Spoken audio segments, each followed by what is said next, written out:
धर्मवीर संभाजीराजे ज्यांचं 16 फेब्रुवारीला स्वराज्याभिषेक दिन झाला महाराज, असे छत्रपती संभाजीराजे महाराज. तुम्हाला एक सांगू का मित्रांनो, अरे माझ्या तुकोबानं आपल्याला काय दिलं असेल तर तुकोबानं आपला माथा सुधारण्यासाठी गाथा दिला महाराज. अरे माझ्या माऊलीनं काय दिलं असेल तर आपल्या सारख्याला ज्ञान दिलं म्हणून ज्ञानेश्वरी दिली महाराज. आणि माझ्या शिवबानं आपल्याला काय दिलं असेल तर या मंडपात बसण्याचं स्वातंत्र्य दिलं महाराज. आणि माझ्या शंभू राजानं आपल्याला काय दिलं असेल तर धर्मासाठी एक निष्ठेने आणि स्वाभिमानाने कसं जगावं हे माझ्या शंभू राजानं शिकवलं महाराज. असा हा छत्रपती संभाजी राजा महाराज. तुम्हाला एक सांगू का, अरे माझे छत्रपती शिवाजी राजे आणि संभाजी राजे अजून थोडे काळ कधी जगले असते ना तर इथल्या प्रत्येक महाराष्ट्रातल्या प्रत्येक घराला सोन्याचं कौलं राहिले असते महाराज, सोन्याचा उंबरठा राहिला असता महाराज. पण दुर्दैव या महाराष्ट्राचं, अरे माझ्या छत्रपती संभाजी राजाला गल्ल्याच्या तटापासून किल्ल्याच्या बुरुजापासून नेल्या जात होतं, पण त्या किल्ल्यावरती असलेल्या धार करायला आणि किल्ल्या आजूबाजूला असलेल्या वार करायला सुद्धा मेळ लागू दिला नाही महाराज. ज्यावेळेस माझ्या छत्रपती संभाजी राजांना गिरफ्तार केलं जातं महाराज, क्षणामध्ये त्या औरंगजेबासमोर हजर केलं जातं आणि विचारलं जातं, क्यों शंभा, अरे कितनी दिनों से खोज रहे तुझे, आखिर आ ही गया हमारे हाथ में. त्यावेळी महाराज मैत्री काय असते सांगतो, कवी कैलास सांगतात आणि छत्रपती शिवाजी आपले संभाजीराजे त्याला म्हणतात, कवीजी अरे हा प्रसंग पाहून आठवतं का काही. सांगतात माझे कवीजी, तुम हो साचे खूप लढे हो जंग, देख तुम्हारा तेज तखत ते औरंग. और तुमचं तेज बघून औरंगजेब स्वतःचं सिंहासन सोडून तुमच्या समोर नतमस्तक झालाय. अरे याच्या पलीकडे काय पाहिजे. अरे ह्या राजाच्या महाराष्ट्रामध्ये आपण जगतोय महाराज.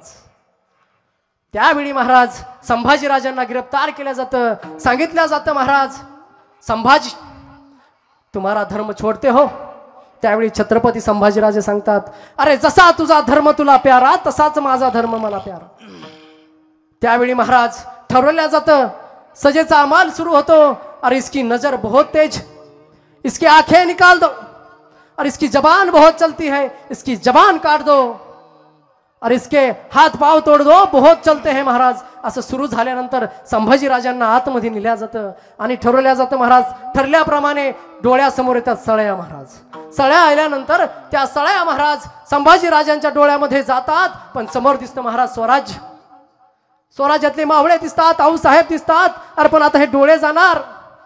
त्या सळया सर्र करत डोळ्यामध्ये जातात महाराज आणि क्षणामध्ये काळबुंद असे बुबुळते त्या ठिकाणी होतात महाराज. अरे विचार करा, पायामध्ये नुसता काटा जरी मोडला तर आपण 4 दिवस पायावर धरतो. अरे लाल बुंदत आपल्याला सळया संभाजीराजांच्या डोळ्यामध्ये टाकल्या महाराज. त्यानंतर महाराज दुसरा सजेचा अमल सुरू होतो महाराज. इसकी जबान बहुत चलती है, जबान काट दो महाराज. अशा वेळेमध्ये महाराज एक नंगी तलवार डोळ्यासमोर आपल्या तोंडासमोर येते आणि लागलेच महाराज क्षणाचा विलंब न करता महाराज त्या ठिकाणी 2-4 जण महाराज संभाजीराजांचा जबडा उघडण्यासाठी जातात महाराज.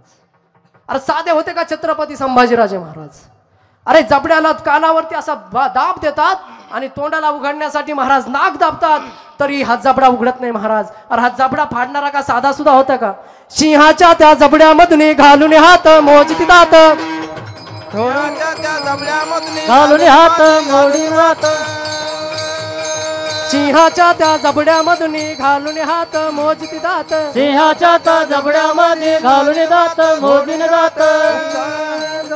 ही जात मराठ्याची, ही जात मराठ्याची, हे जात मराठ्याचे, ही जात मराठ्याचे, हे जात मराठ्याचे, हे जात मराठ्याचे, हे जात मराठ्याचे, हे जात मराठ्याचे.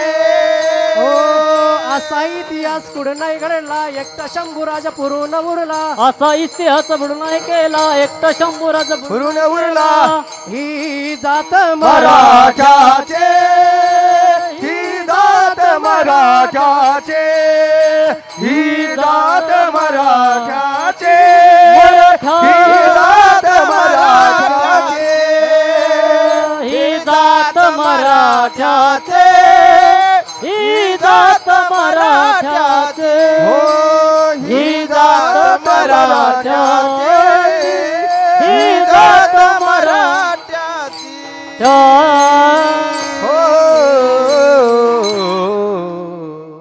छत्रपती संभाजी महाराज की जय. असा तो जबडा महाराज उघडण्यासाठी 10 जण प्रयत्न करतात महाराज. शेवटी महाराज श्वास घेण्यासाठी जीव गुदमरतो आणि सांडशी आतमध्ये जाते आणि जीभ वडल्या जाते महाराज. जीभ वडल्यानंतर महाराज त्या तलवारीने असा वार केला जातो. तोंडात फक्त गुळगुळतं महाराज रक्त. अरे आता जय भवानीची किलकार नाही, आई साहेब नाही, जिजाऊ नाही, तर छत्रपतीचं नाव नाही, आबासाहेबांचं नाव नाही महाराज. ती जीभ कापल्या जाते, तोंडात गुळगुळतं महाराज, नुसतं रक्त महाराज. शेवटी शिक्षा राहते की यांचं शिरछेद करा म्हणून. महाराज छत्रपती संभाजी राजांचं मस्तक धडा वेगळं केलं जातं महाराज. तरीही आत्मा असा तडथड तडथड तडथड करत होता, पण धर्म सोडला नाही महाराज. संभाजी राजा आपल्याला हे शिकवतात. स्वराज्य महाराज शिवचरित्र हे आपलं चरित्र घडवण्यासाठी महाराज, डोक्यावरती घेण्यासाठी नाही. शिवचरित्रातून काय शिकायचं महाराज, तर हे शिकायचं आपलं चरित्र कसं घडवायचं. मला सांगा यानो, तुम्हाला तुमच्या पोरांच्या केसाची हेअरस्टाईल बदलायची का डोक्याची हेअरस्टाईल बदलायची? म्हणजे केसाचं वळण बदलायचं का डोक्यातले विचार बदलायचे? बोला. डोक्यातले विचार. डोक्यातले विचार बदलायचे. मग तुम्ही विचारता का तुमच्या मुलाला, अरे तू कोणासोबत जातोय, तू कोणासोबत बसतोय महाराज, कोणासोबत उठतोय?